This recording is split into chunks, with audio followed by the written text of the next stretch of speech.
자, 2교시 출발합니다. 141페이지 휴업 폐업 단원입니다. 역시 매회 출제하는 아주 제목 하나의 한 문제씩을 연결합니다. 또 재미도 있죠. 자, 지금 휴업 폐업이라고 들었는데 여러분 휴업이 뭘까요? 좀 쉬는 것을 휴업이라 그럽니다. 왜 휴업하죠? 피곤해서 쉬고 싶어서. 폐업은 뭘까요? 그만두는 거겠죠. 자, 그러면 우리 중개사법에서는 휴업 폐업은 얼마든지 할 수 있습니다. 자유로운데 반드시 신고해야 된다라는 단원입니다. 그래서 휴업 폐업이 들어왔습니다. 자, 근데 이 휴업 폐업 이 단원도 매회 출제가 되는데 제일 중요한 게 동그라미 1번 여기서 50%입니다. 자, 개공사는 3월을 초과하여 일단 동그라미 합니다. 3월 초과 휴업을 하고자 하는 경우에는 국토교통부령이 정하는 신고서에 밑줄 긋습니다. 등록증을 첨부하여 등록관청에 미리 신고해야 한다. 미리도 동그라미 합시다. 여기서 내용이 50%다 그랬습니다. 지금 그 말을 그림으로 그리면 자, 3월을 초과하여 휴업할 때는 미리 신고해라. 그때는 등록증을 첨부하여 신고하라 라는 단원이죠. 자, 여러분 여기서 배울 수 있는 것 휴업할 때마다 신고해야 된다. OX X잖아요. 한두 달은 막 놀아도 된다고요. 3월을 초과할 때만 신고합니다. 잡으셔야 됩니다. 또 언제까지 신고합니까? 미리 신고합니다. 휴업 폐업을 한 자는 신고해야 한다 하면 틀려요. 자기 마음대로 해놓고 신고하는 거 아니다 이 말이에요. 지금 미리 신고합니다. 그리고 등록증을 첨부한다. 그러니까 1월 1일부터 나 5월 1일까지 휴업하겠어. 그러면 등록증을 첨부해서 미리 신고를 하니까 상식적으로 등록증을 갖다 내야 되니까 신고는 뭐밖에 못한다? 방문할 수밖에 없다는 건 자동으로 기억하셔야 됩니다. 여러분 지금까지 수업에서 그죠? 뭐는 전자문서를 할 수 있다는 게 많이 지나갔어요 교재에. 근데 제가 안 짚어드렸어요. 왜 안 짚어드렸는가 하면 지금 여러분이 잘 알다시피 세월이 어떤 세월입니까? 인터넷 세대잖아 그죠? 그러니까 전부 다 가서 신고해도 되고 방문도 됩니다. 전부 다 됩니다. 전부 다. 근데 앞에 교재에서 고용신고, 뭐 인상등록신고, 밑에 전자문서로 할 수 있다는 게 많이 지나갔지만 제가 안 짚은 이유 전부 다 할 수 있으니까 괜히 짚어놓으면 뭐는 전자문서, 뭐는 방문신고 이래 어질어질해진다고요. 그러니까 아예 이렇게 기억하는 거예요. 세월이 인터넷 시대잖아 지금 그죠? 전부 다 가서 해도 되고 방문해도 되고 전자로도 됩니다. 그런데 딱 방문해야 되는 게 지금 하나 나오잖아 봐요 그죠? 등록증을 첨부해서 이때만큼은 전자문서로 된다 안 된다? 안 되겠죠. 그리고 자동으로 기억하셔야 돼요. 나머지는 전부 전자도 되고 방문도 됩니다. 별도로 질문도 하지 마시기 바랍니다. 거기 지금 바로 밑에 2번도 있잖아 봐요. 휴업신고서는 등록증을 첨부해야 되므로 전자신고로는 할 수 없다. 일부러 방문신고를 강조하고 있죠. 그죠? 나머지는 전부 다 전자문서 다 되는 거예요. 그렇게 해서 딱 한마디로 정리했는데 반드시 방문해야 되는 게 몇 개가 있어요. 그거 나올 때마다 딱딱딱 건드리면 된다고요. 나머지는 전부 방문해도 되고 전자도 됩니다. 자, 그래서 이 조문이 가장 중요했는데 그러면 여러분들은 3월을 초과할 때는 미리 신고하라 그랬지만 언제까지만 휴업해야 된다라는 기준이 있어야 된다 없어야 된다? 있어야 되죠. 그래서 6개월을 초과할 수 없다 이렇게 딱 들어온다고요. 그래서 바로 밑에 2번 법령상 2번 1번 부득이한 사유가 없는 한 6개월을 초과할 수는 없다. 그때 6개월의 동그라미 그림으로 기억을 하시는데 지금 이 6개월이라는 말이 만약에 없다면 이렇게 되잖아요. 3월을 초과했을 때는 미리 신고해라. 만약에 법에 그래 되어 있다면 어떤 사람은 35년 휴업할게요. 이런 신고가 들어온다고. 왜 35년이나 합니까? 하니까 휴업이 안 끝나서 못 간다고 전해라 해서 막 정신없는 소리 막 한다고. 행설수설 막 한다니까 그죠? 그래서 휴업은 아무리 길어도 얼마? 6개월을 초과할 수 없다는 잡아야 된다고. 그죠? 자, 그런데 교재 바로 밑에 부득이한 사유가 있으면 6개월을 초과할 수 있습니다. 기억, 질병으로 인한 요양의 동그라미. 병으로 입원했는데 6개월만 입원하라. 그럴 수는 없는 거잖아. 그죠? 요양. 바로 밑에 입영, 군에 가는 거죠. 취약, 동그라미. 이런 사유가 있다면 뭐 할 수 있다? 변경 신고할 수는 있다. 이렇게 들어오는 거예요. 당연하죠. 1권은 들었지만. 자, 그렇게 해서 변경신고를 할 수 있는데 이제 부득이한 사유가 없으면 6개월 만에 휴업이 끝났겠죠. 부득이한 사유가 있으면 이제 6개월 뒤에 끝났겠는데 이렇게 끝나고 나면 1월 1일부터 5월 1일까지 휴업하겠어 하고 끝나면 5월 2일 자동으로 영업하는 게 아니라는 게 중요해요. 반드시 영업을 다시 하겠다고 재개 신고를 해야 되는데 이 재개 신고를 왜 해야 될까요? 등록증을 지금 갖다 내놓고 신고했잖아. 그죠? 그러니까 재개하고 또 해야 다시 등록증을 뭐 해준다? 돌려주잖아. 그죠? 그래서 휴업이 끝나면 자동으로 영업하는 게 아니라는 걸 잘 보셔야 돼요. 반드시 뭐 해야 된다? 재개 신고를 합니다. 재개 신고를 하면 등록증은 언제까지 돌려준다? 지체 없이 돌려주니까 그것을 걸어놓고 영업을 해야 됩니다. 교재 일단 142페이지 제일 밑에 봅니다. 제일 밑에 보니까 자, 등록관청에 역시 변경도 미리 신고하는데 거기 제일 밑에 휴업기간 변경 신고는 전자문서로 할 수 있다. 이런 거 따로 들어오죠. 이거 안 읽어드리려고 그러다가 읽어드렸는데 전부 다 전자문서 다 된다고 그랬잖아. 그죠? 굳이 구분할 필요 없어요. 오른쪽 올라갑니다. 중개업의 재개 신고. 자, 휴업한 중개업을 재개하고자 할 때는 역시 둘째 줄에 미리 신고하는데 2번 그때 재개 신고는 또 나오잖아. 봐요. 전자문서로도 할 수 있다. 굳이 안 해도 될 이야기를 지금 계속 강조하고 있습니다. 할 수 있고 3번 그때 재개 신고를 받은 등록관청은 반납받은 등록증을 언제까지 반환합니까? 적시 반환해 줍니다. 이 적시도 시험에 잘 들어요. 이거를 7일 내로 반환한다, 10일 내로 반환한다에 나올 때마다 틀리는 사람. 그죠?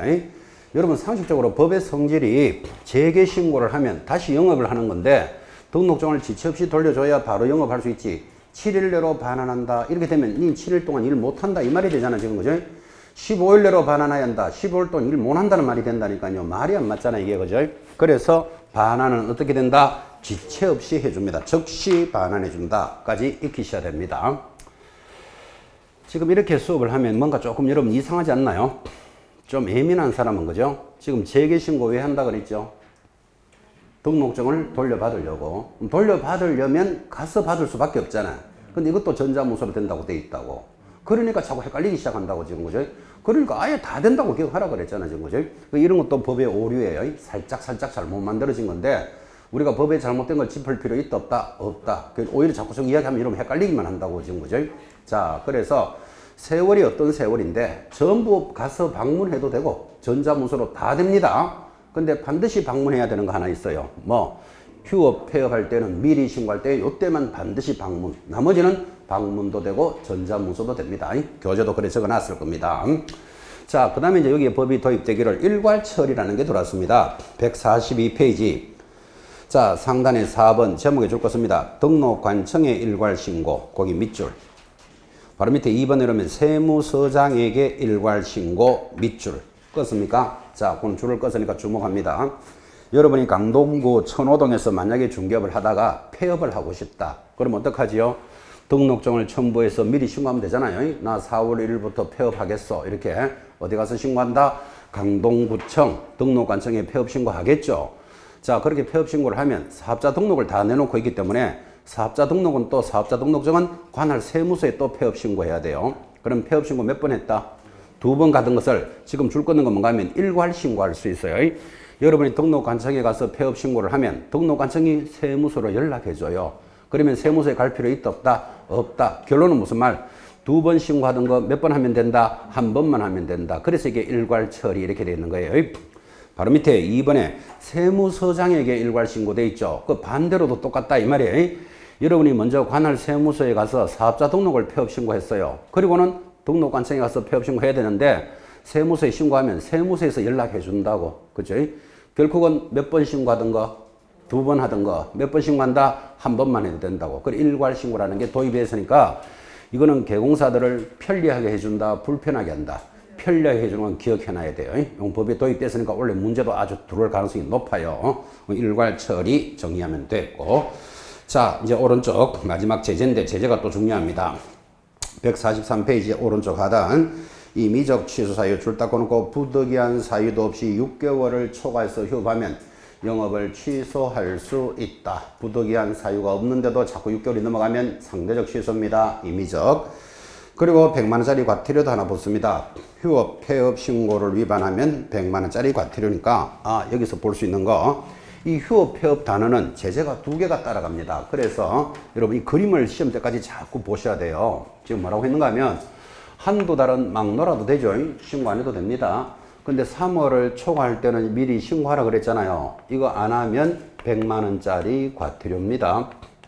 자, 그럼 여러분은 어떻습니까? 만약에 위반을 해서 100만 원 과태료가 나오면 어떻게 해야 된다? 내야 되지 뭐. 그래서 나는 100만 원 과태료 냈잖아 하고 계속 신고를 안 한다면 이 법의 취지가 안 맞다니까요. 그래서 6개월이 넘으면 제재가 하나 더 붙는 거예요.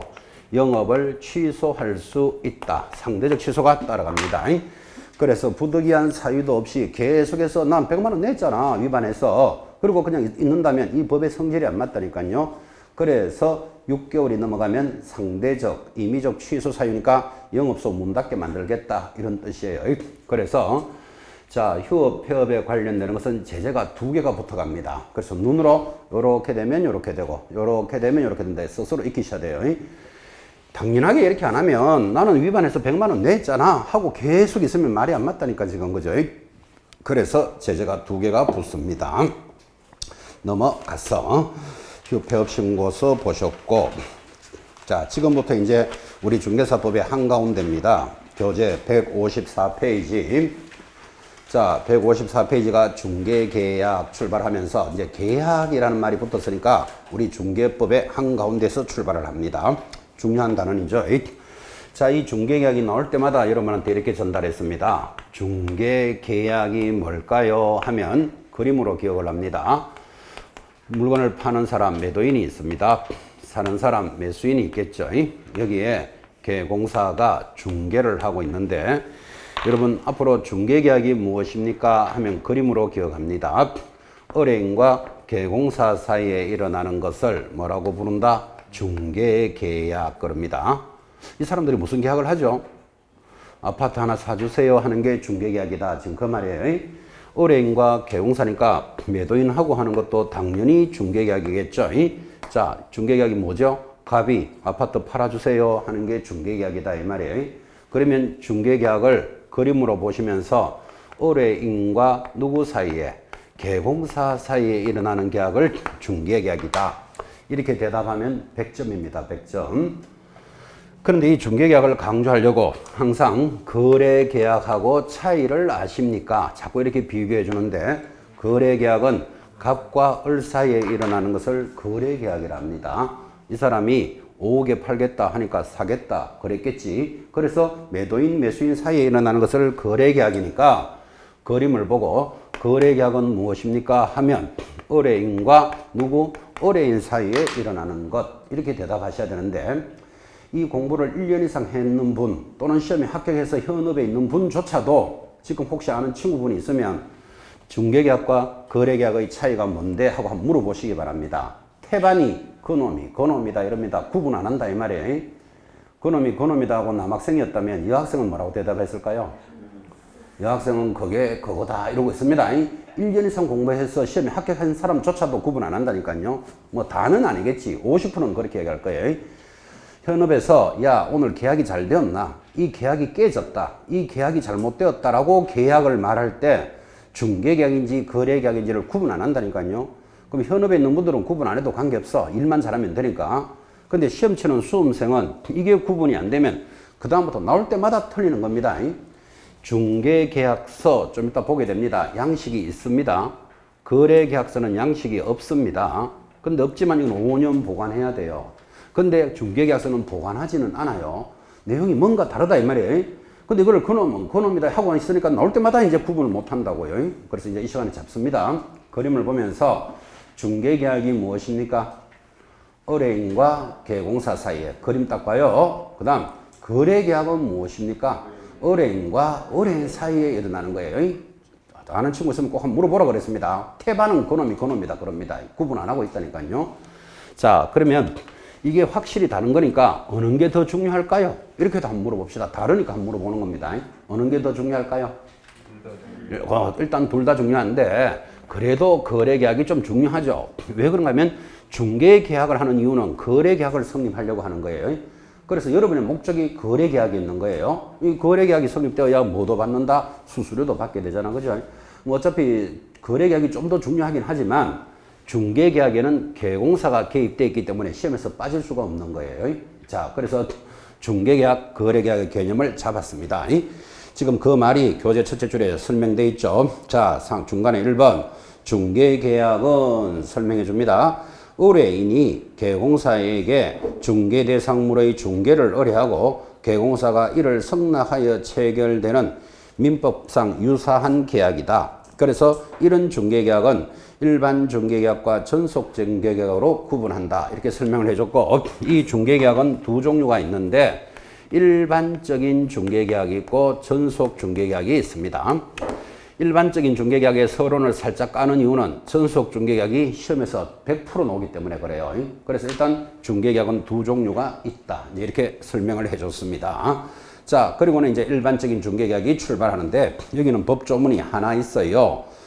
오른쪽 155페이지 가운데 일반 중개계약서의 작성 요청이라는 거 찾았었나요? 여기에 한 조문입니다. 이거. 자, 1번. 중개 의뢰인은 중개 의뢰 내용을 명확하게 하기 위하여 필요한 경우에는 계공사에게, 이 중개계약이 어려움과 계공사 사이에 일어나는 거잖아 지금, 그죠? 계공사에게 다음 사항을 기재한 일반 중개계약서 작성을 줄 것입니다.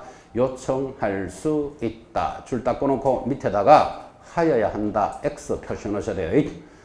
이 중개계약서는 임의적 사항입니다. 할 수 있다라는 게 하여야 한다로 시험에 들어오는데, 자, 여러분 보시다시피 지금 현장에 나가면 여러분이 매수자라도 우리 아파트를 하나 좋은 거 사주세요 이렇게 말로 하지, 사기 위해서 내하고 계약서 씁시다 이런 말 한다 안 한다? 안 하잖아, 그죠? 그래서 중개계약서는 임의적 사항이에요. 작성을 해도 되고 안 해도 되는 사항인데 이거를 시험에서 하여야 한다라고 들어온다고. 그래서 주의하셔야 돼요.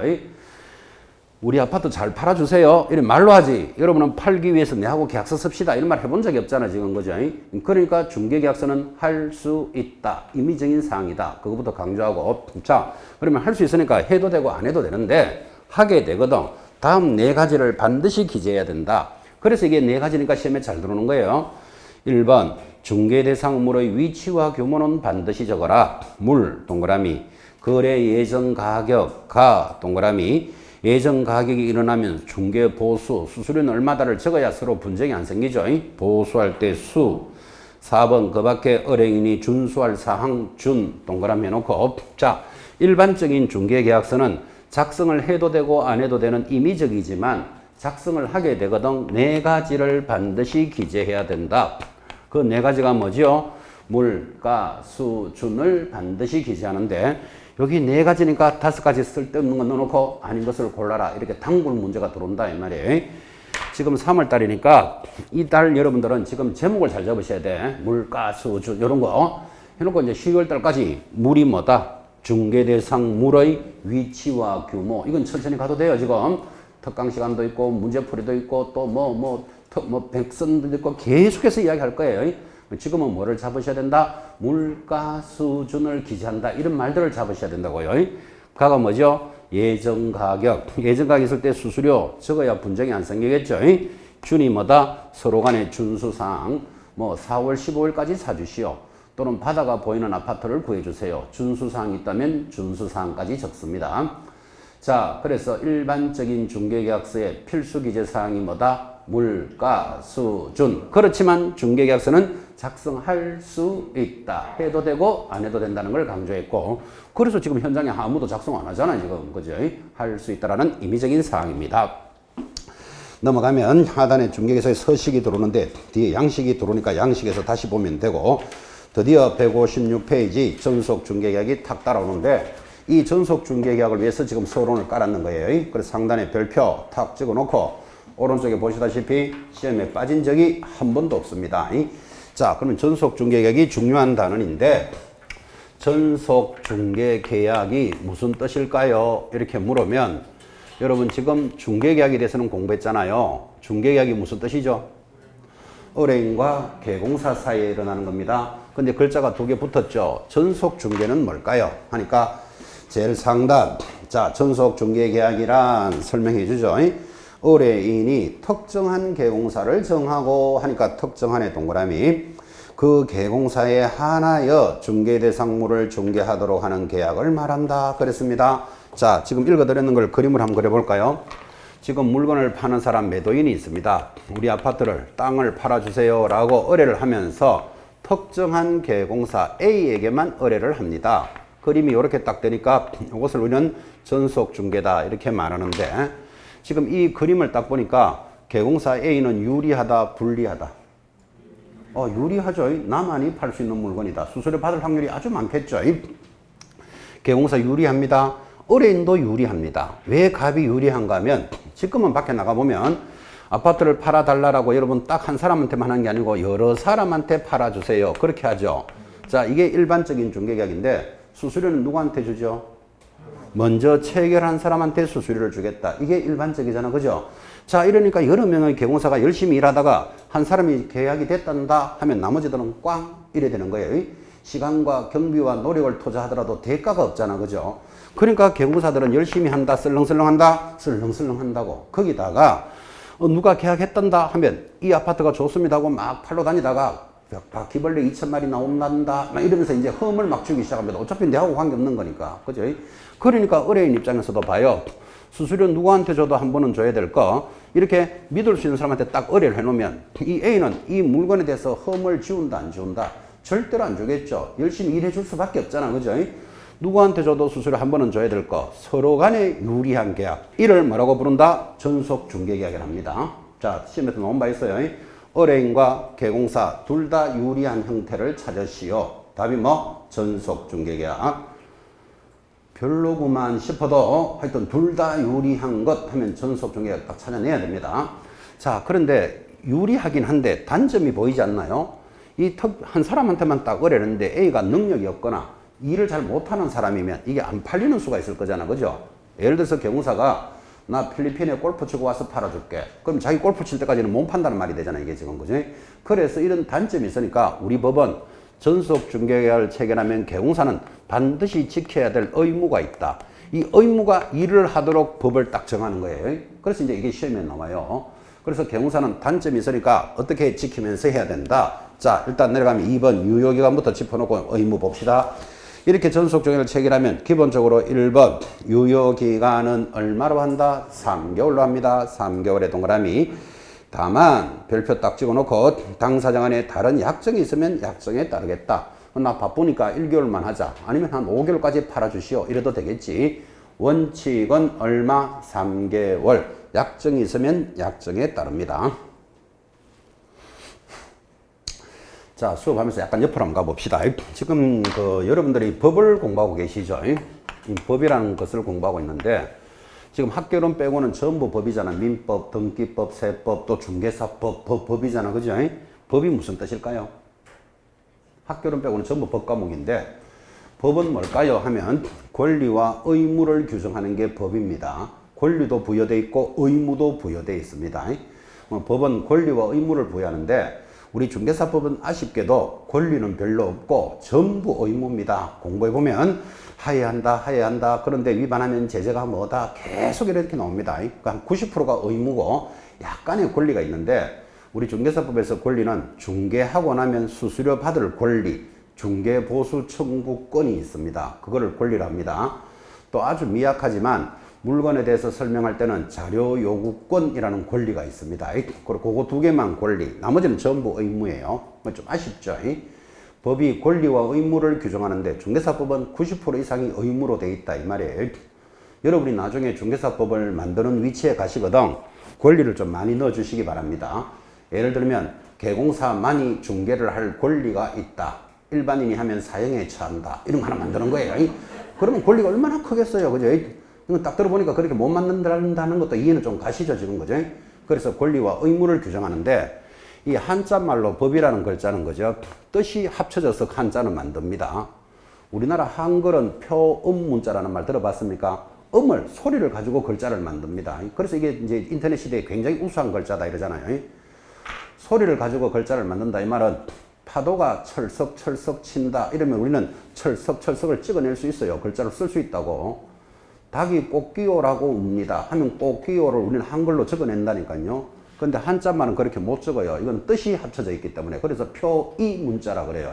우리는 소리로 만들어지니까 표음 문자고, 그 현대 시대에는 이 표음 문자가 이제 훨씬 우수한 거예요. 여러분 중국 사람들은 이런 자기들 글자를 타이핑해갖고 글자 만들려면 굉장히 어렵습니다. 글자와 글자를 합쳐서 글자가 만들어지기 때문에. 그래서 지금 인터넷 시대에는 이 표음 문자가 좋은 거예요. 기차가 칙칙폭폭 갑니다. 그럼 우리는 칙칙폭폭을 적어내잖아, 이렇게, 그죠? 한자로는 그렇게 못 적어요. 뜻으로 안 돼 있기, 뜻으로 돼 있기 때문에. 우리는 음으로 돼 있잖아, 그죠? 그래서 한자글이 법으로는 이렇게 적는데, 뜻과 뜻이 합쳐져서 한자글을 만드니까, 이게 한자 같으면 이게 밭전자잖아요. 밭에서 힘을 쓰는 사람, 힘력자를 놓고 이거를 사내남자다, 이래 불러요. 그래서 뜻과 뜻이 합쳐져 있는 게 한자예요. 그럼 법이라는 글자도 요 글자가 물숫자예요. 물숫자를 옆으로 세우면 이렇게 되는 거예요. 에서 갈것자를 써서 법이라는 글자를 만들 때는 물이 간다. 그래서 법이라는 글자를 만들었어요. 물론 법이라는 글자도 원자는 굉장히 복잡하게 되어 있는데 물이 간다. 이 말은 진리다, 순리다 이런 뜻이에요. 물이 흘러가니까 절대 물은 낮은 물이 위로 올라가지 않겠죠. 그죠? 역행하지 않습니다. 그래서 이제 법이라는 글자를 만들 때는 진리, 물이 흘러가는 모습을 보고 만들었으니까 진리다, 순리다 이런 뜻인데 이 법이 태생적으로 싫어하는 글자가 있어요. 순리를 역행하는 것, 단지, 다만, 예외적으로 이런 것들은 법이 싫어하는 글자예요. 근데 이게 시험에 굉장히 잘 나와요. 법이 싫어하기 때문에. 자, 지금 거기 한번 봐봐요. 거기 2번 유효기간에 보면 자, 동그라미 1번 전속 중개계약의 유효기간은 얼마로 한다? 3개월로 한다. 해놓고 단 이래 나오잖아, 그죠? 이게 이제 법이 역행하는 거라고. 당사자 약정이 있으면 약정에 따른다. 단지, 다만, 예외적으로, 그죠?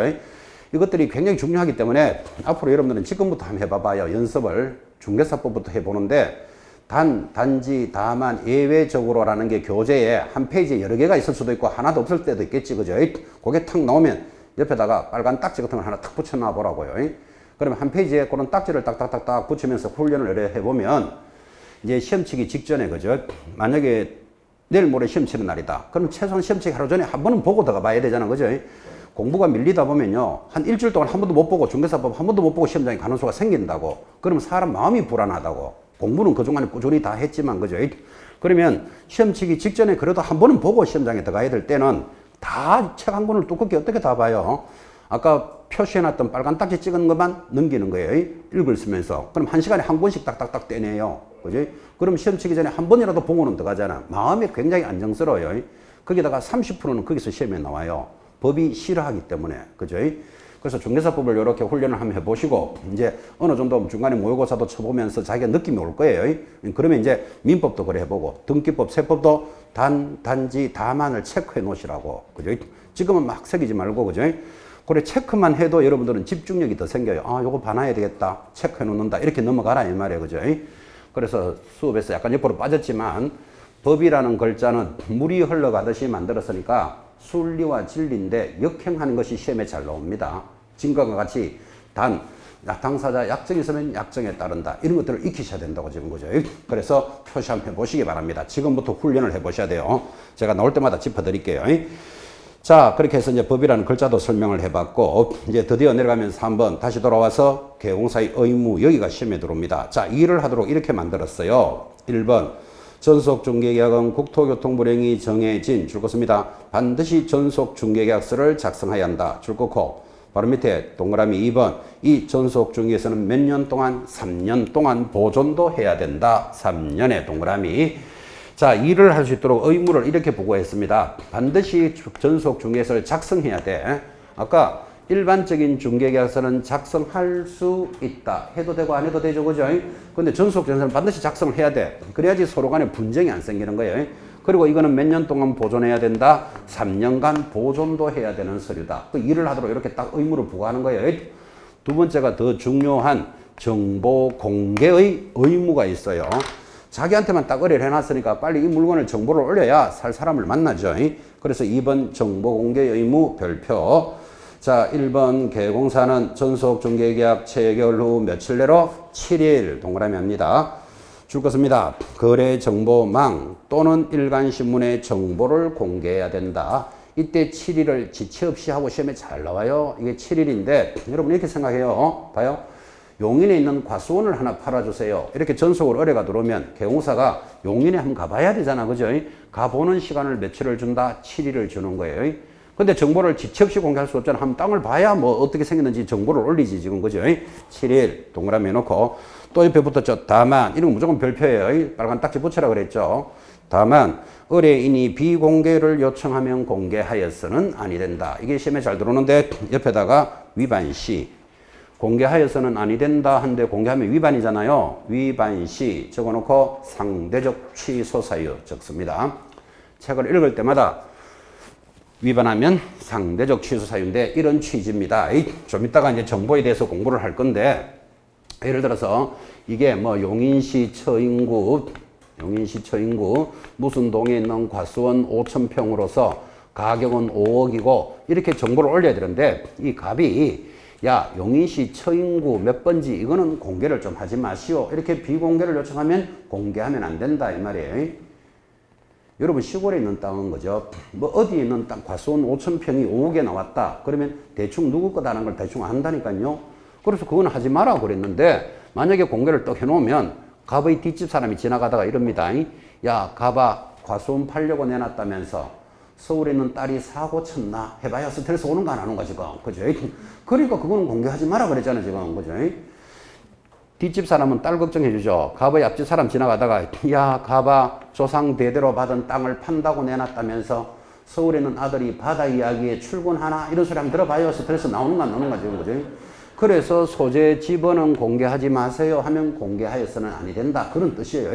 근데 그걸 위반하면 영업을 취소할 수 있다 이렇게 딱 끌어놨다고. 상대적 취소 사유 중요합니다. 자 그때 내려가면 동그라미 2번 이제 개공사가 정보를 공개했다면 어떻게 할 수 있다. 지체 없이 의뢰인에게 통지합니다. 이건 지체 없이잖아 봐요. 그러니까 봐요. 정보는 며칠 만에 공개하고 7일 만에 공개하고 물건을 확인할 시간을 줘야 되니까 자 그럼 이나가 이렇게 공개했다라고 갑한테 통보할 때는 지체 없이 해줄 수 있죠. 이거를 날짜를 2개 돌리는 걸 잡고 계셔야 된다고요. 지체 없이 통지해 줍니다. 그리고 제일 밑에 2주일에 1회 이상 업무 처리를 통지하는데 2주일 1회 문서 전부 다 심에 다 돌았습니다. 그거 문서로서 통지합니다.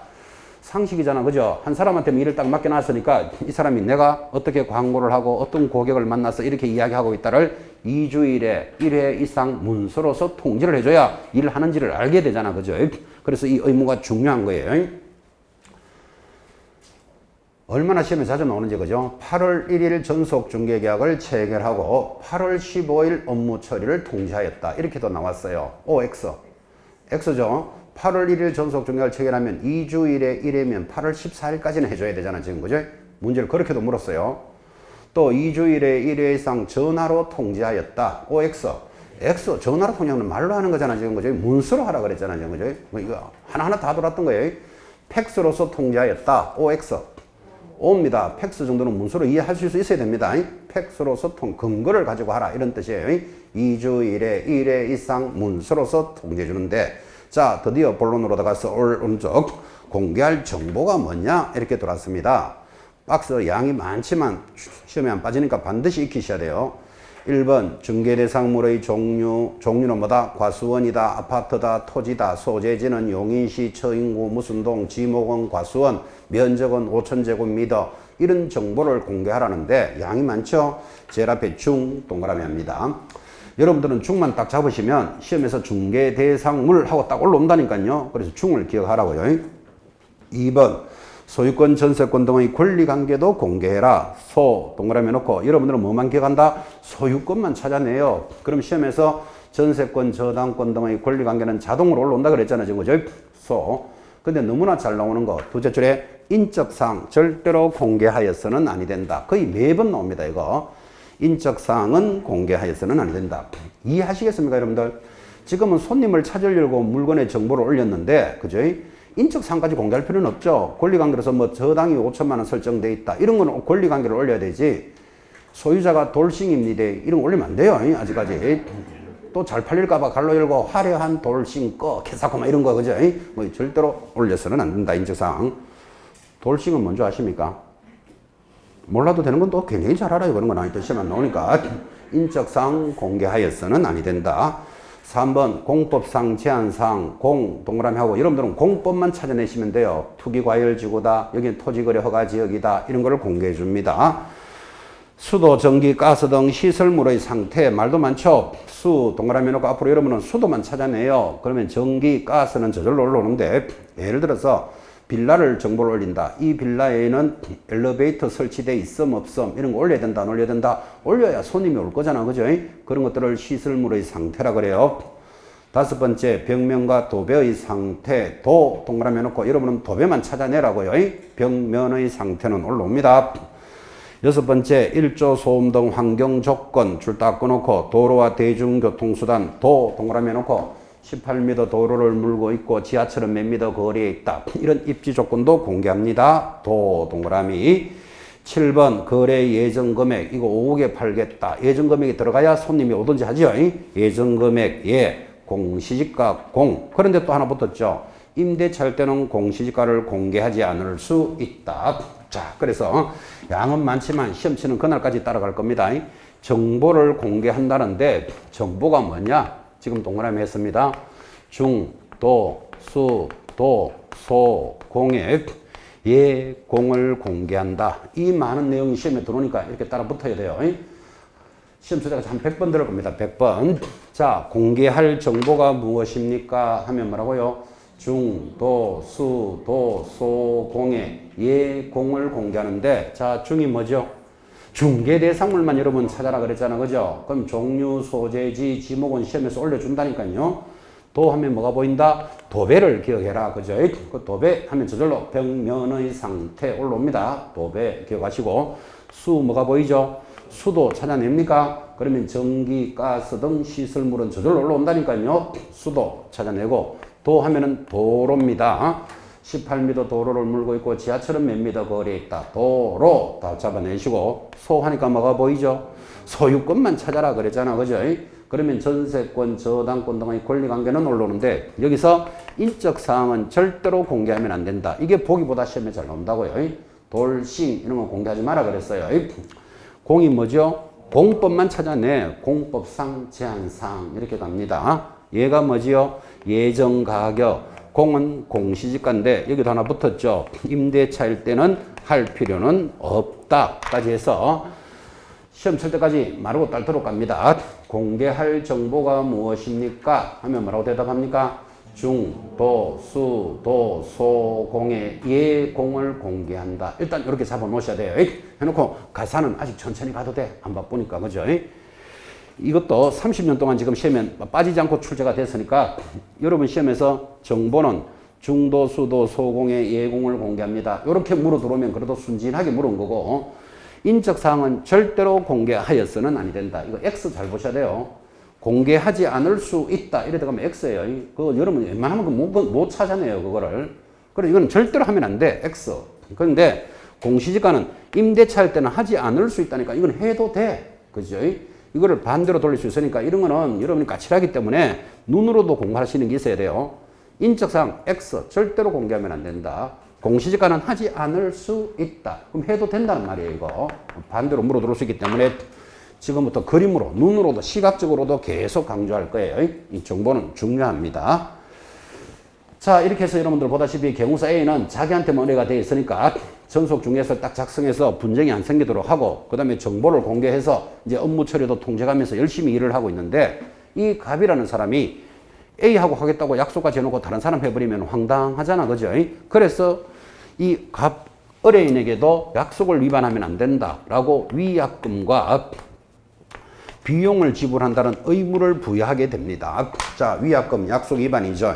오른쪽 157페이지 하단 위약금의 지불 해놓고 첫째 줄에 보시면 자, 유효기간 내 전속 계공사 외의 다른 계공사에게 의뢰를 하면 다른 동그라미 해놓고 동그라미 2번 지금 내려오면 유효기간 내에 전속 중개 계공사의 소개에서 알게 된 상대방을 배제하고 거래하면 배제 동그라미. 자, 그러면 위약금 조건이 무엇입니까? 하니까 다른 계공사와 거래한대요. 이건 이해하시겠죠?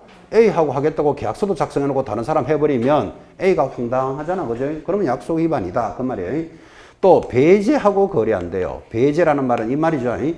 A 계공사가 열심히 일을 해서 손님을 드디어 하나 찾았습니다. 그러면 이 땅의 5억에 팔아달라는 건데 한 500만 원 좀 깎아주세요. 그럴 수도 있는 거잖아. 그죠? 근데 갑이 못 깎아주겠다 그럽니다. 못 깎아준다 그러면 손님은 갔겠죠. 그리고 계공사가 다시 다른 사람을 찾겠어 하고 열심히 일하고 있는데 계공사를 배제하고 자기들끼리 계약을 딱 합니다. 왜 그랬을까요? 수수료 아끼려고 그랬겠죠. 뭐 연락을 해가지고 야 500만 원은 세고 내 300만 원 깎아줄게. 우리끼리 계약하면 수수료 안 줘도 되잖아. 그렇게 만약에 계약이 된다면 앞으로 개공사는 손님을 소개 못한다는 문제가 생긴다고. 그래서 배제하고 거래하면 약속 위반이다. 이렇게 해야 이게 합리적이지 않나요? 그래서 의뢰인이 이렇게 약속을 다른 사람하고 하거나 배제하면 위약금을 얼마를 줘야 되죠? 교재 찾았습니까? 파란 글씨 보수에 상당하는 금액에 계약했는 만큼의 보수를 위약금으로 지불합니다. 한 장 넘기시면 비용의 의무가 따라옵니다. 자, 비용 보시면 소요비용 해서 유효기간 내에 스스로 발견한 상대방과 거래하면 스스로의 동그라미. 그때는 바로 밑에 얼마의 비용을 줍니까 하니까 50%를 준다면 틀려요. 50% 범위 내에서 비용을 지불하는데 이 말이겠죠. 자, 비용은 스스로 발견했대요. 스스로는 이런 말이잖아요. 갑이 A하고만 거래하겠다고 계약서도 썼는데 갑의 동생, 우리말로 하면 갑다씨가 형님 아파트 내가 살게요. 그럴 수도 있다 없다? 있겠지. 그러면 개공사가 했는 역할은 없잖아. 지금 그죠? 그럼 스스로 발견했을 때는 그동안에 들어갔던 비용은 지원해 주겠다. 얼마를 준다고요? 수수료 50%면 틀려요. 50% 범위 내에서 지원한다고. 이거 50%로 시험에 굉장히 잘 나옵니다. 틀리게. 그러니까 딱 50% 주는 게 아니고 50% 범위 내에서 사용한 경비는 지원해 주겠다.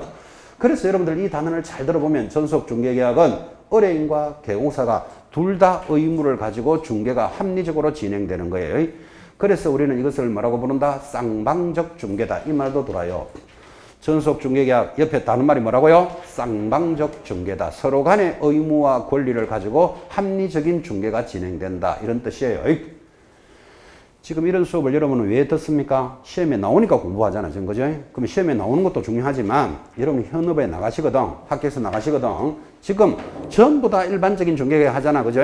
하나 팔아주세요 하면 보나마나 저 사람 다른 데도 의뢰했을 거예요. 그리고 먼저 체결한 사람한테 수수료를 주겠다. 이렇게 가니까 비합리적으로 진행된 거를 공부를 잘 들으셨다면 이제 고객이 딱 오시면, 그죠? 당신은 누구한테 줘도 수수료 한 번은 줘야 되니까 내가 신뢰성 있게 한번 해보겠다. 나에게 전속중개를 의뢰할 수 있습니까? 이렇게 해서 설득을 하셔야 돼요. 그래서 전속중개를 이달에 몇 건을 했다 하면 수수료 들어올 확률이 많아졌죠. 그럼 이달에 들어올 수입은 대략 얼마가 되고, 그러면 광고비, 임대료, 뭐 지출은 얼마가 되고, 그러면 수익은 얼마나 생기고, 이런 게 나와야 합리적인 경영이 되는 거예요. 그런데 이달에 손님이 몇 명이 올지, 몇 건이 될지 안 될지 모르고 앉아 있습니다. 앉아 있다가 OCN, RCN 이런 거 계속 지나간 영화 보다가 저녁에 문 닫고 가면서 때리치우든지 무슨 술을 내야 이러면 일은 안 하고 종일 앉아가 놀다가 가면서, 그죠? 고객을 앉아서 기다려, 앉아서. 그죠? 그렇게 하지 말고 전속중개 딱 체결해서 이달에 전속중개를 몇 건 했다는 것은 어느 정도 수입이 들어올 게 확정이 됐잖아. 그죠? 열심히 일을 할 수밖에 없죠. 그래서 시험용으로도 배우지만 현업에 나가시거든 꼭 활용을 하셔야 된다고. 그래서 이게 시험에 나온다고요. 어차피 고객 입장에서는 누구한테 줘도 수수료 한 번은 줘야 되잖아. 그죠? 내가 신뢰성 있게 이렇게 영업하고 이렇게 업무 처리도 통제하겠다. 이렇게 설득하셔야 됩니다. 그래서 이게 시험에 매년 내는 겁니다. 자, 위반 시 제재. 아까 5번에 1번 했죠? 전속중개계약을 체결하였음에도 정보 공개를 위반하면, 정보 동그라미 놓고 위반하면 상대적 취소 사유예요. 나머지는 전부 다 2번 업무 정지입니다. 줄 다 끊어놓고. 자, 오른쪽 양식이 보입니다. 159페이지 상단, 거기 일반 중개계약서라는 양식이 딱 보이시면 위에다가 적으셔야 돼요. 법정서식이다. 이거 법으로 정해져 있는 거예요. 자, 법정서식 적고 옆에다가 이거 몇 년 보관하죠? 옆에 보관기간 X 딱 적으셔야 돼요. 아까 했잖아. 일반 중개계약서는 작성할 수 있다니까 이건 해도 되고 안 해도 되는 거니까 보관할 이유가 없는 거예요. 그런데 이거를 일반 중개계약하고 일자가 들어가니까 1년 이렇게 대답하는 사람이 있어요. 1년 대답하는 사람 내년에 저하고 만나요. 지금 이 자리에서.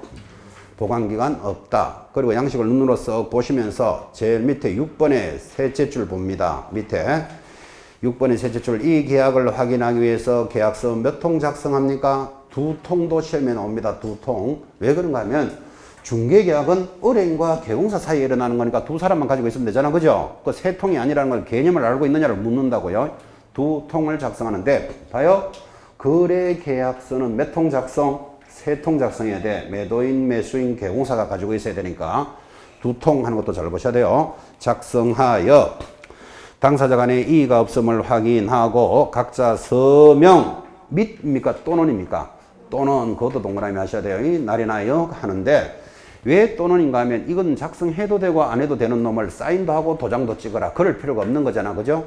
서명 또는 날인합니다. 또는의 동그라미.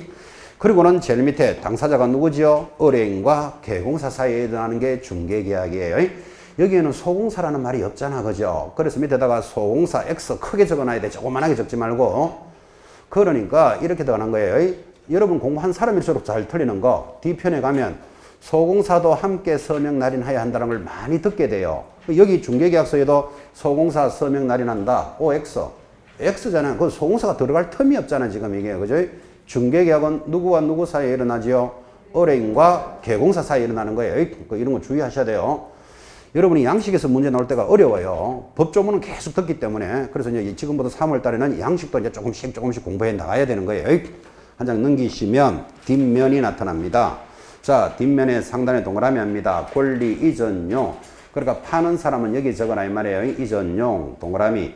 내려가면 2번 권리 취득용 동그라미. 사는 사람은 여기에 적습니다. 시험에 놓은 바 있습니다. 지금 보고 계시는 일반 중개계약서에는 권리 이전용과 권리 취득용으로 구분되어 있다. OX. 그래 되어 있잖아. 지금 그걸 되어 있다고 동그라미 했잖아. 지금 그죠? 권리 이전용, 취득용으로 구분되어 있습니다. 그 양식을 보고 있느냐? 이거 묻는 거예요. 다시 좀 더 들어가면 위에서 두 번째 칸 보면 중개대상물의 표시 찾았습니까? 자, 그럼 파는 사람이 아파트다. 그러면 건축물에 적겠지. 소재지. 서울 강동구 천호동 17번지 건축연도는 2010년도 이렇게 적어 나가겠죠. 면적은 30평. 구조는 여러분 아파트는 구조가 뭘까요? 철근 콘크리트 구조겠죠. 그 다음에 그 용도의 동그라미. 아파트는 용도가 뭘까요? 주거용 이래 적어라 이 말이에요. 자, 밑에 들어가면 만약에 토지를 팔 사람이면 밑에 적겠죠. 소재지 뭐 경기도 하남시 17번지에 있는 지목원 과수원 면적은 5,000평 지역은 그리고 거기는 현재 용도가 돼 있죠. 현재 용도 동그라미. 자, 그럼 여러분들이 이거를 지금 건축물은 용도고 토지는 현재 용도인데 이거를 반대로 적어낼 때 찾아내겠냐고. 그죠? 장난 아닙니다. 양식 안 보면. 자, 지금 봐요. 건축물 동그라미 해놓고 용도에 줄 쫙 꺼요. 초등학교 때 관계 있는 것끼리 줄 거라 이런 거 해봤죠? 자, 토지 동그라미 딱 해놓고 뭘로 줄 거야 돼요? 현재 용도예요. 이렇게 눈으로 익히시라 이 말이에요, 지금. 이거를 지금 줄 걸 때는 이렇게 잘 봐놓고 시험에 나오면 장난 아닙니다. 그래서 이렇게 이해합니다. 왜 건물에는 용도인가 하면 지금 아파트가 주거용이라 그랬잖아요. 이 주거용이라는 용도가 내년에 공업용이 되고 숙박용이 될 일이 있다 없다? 없지. 그래서 건물은 용도 자체를 적는 거예요. 근데 토지는 왜 현재 용도인가 하면 원래 고추 심었다가 내년에 미나리 심었다가 이렇게 배추 심었다가 용도가 달라지잖아 이게. 그죠? 그래서 토지는 현재 팔려고 왔을 때 용도를 적어야 된다고. 그래서 그게 현재 용도라고요. 그 듣기만 하지 말고 밑에 적어요. 고추, 상추, 미나리 이래 적어놔야 돼 지금. 그죠? 뭐 때문에? 용도가 달라진다. 이걸 기억하라고요. 그래서 양식도 이렇게 눈으로 봅니다. 자, 오른쪽 전속중개계약서 계속 중요하다 그랬는데 전속중개계약서라는 양식을 볼 때마다 위에다가 적기를 뭐라고? 법정서식이다. 이것도 법으로 정해져 있어요. 법정서식 크게 적어놓고 이거 몇 년 보관? 금방 했잖아요. 3년 보관 서류입니다. 3년 보관. 제목 볼 때마다 기록합니다. 그리고 양식을 눈으로 써 보면서 밑에 6번의 셋째 줄 다시 내려옵니다. 이 계약을 확인하기 위해서 몇 통 작성하고 역시 두 통이죠. 중개계약은 당사자가 두 사람이니까 두 통 작성하고 당사자 간에 확인하여 서명 미칩니까? 또는입니까? 거기 또는 딱 돼 있다고. 둘 중에 하나만 하면 된다고요. 또는 날인하여 보관하는데 자, 당사자가 누구다? 밑에 보니까 의뢰인과 누구? 개공사 두 사람밖에 없으니까 두 통이죠. 소공사가 들어갈 틈이 있다 없다? 없잖아. 그래 또 옆에다가 소공사 X 표시해 놓으셔야 된다고요. 소공사도 함께 서명 날인하고 이런 문제에 당하면 안 돼요. 그래서 소공사 X. 그리고 한 장 넘기면 뒷면이 똑같죠. 똑같은 거 보고 싶어서 다시 확인. 중개계약서에는 권리 이전용과 찾았나요? 동그라미 권리 취득용으로 구성되어 있다. 보고 있습니다. 바로 밑에 하나 더 합시다. 첨부 서류 찾았습니까? 첨부 서류 옆에 뭐라고 돼 있죠? 중개보수표를 붙이도록 돼 있다고. 그거 줄 딱 꺼놓고 수수료표를 딱 붙여야 과다하게 수수료를 못 받게 하겠다 이 말이에요 지금. 그죠? 자, 그럼 봤으니까 이런 문제 만나죠. 중개계약서에는 중개보수표를 부착해야 한다. 이렇게 올라오면 OX. 지금 그거 체크했잖아요. 지금 첨부 서류는 뭐다? 중개 보수표를 붙인다니까 지금 그죠? 그런 걸 지금 하나씩 짚어가고 있는 거예요. 다시 올라가서 건물에는 뭐를 기재하고 용도 이제 눈에 조금 편하게 보입니까? 토지는 뭐를 기재하고 현재 용도. 왜 현재 용도다? 고추, 상추, 미나리 이해됐습니까? 그래서 이제 양식을 조금씩 보는 거예요. 다시 거기 현재 용도 밑에 은행 융자금, 권리금 이런 거 보이시죠? 이것도 시험에 예전에 나왔는 거. 중개계약서에는 은행 융자와 권리금도 기재한다. OX, O잖아 봐요. 이런 거는 안 보면 절대로 못 맞춰요. 그래서 양식을 이제 조금씩 여러분한테 넓혀 나간다고요. 오른쪽 163페이지 거래 정보망 돌았습니다. 10분 쉬었다 갑시다.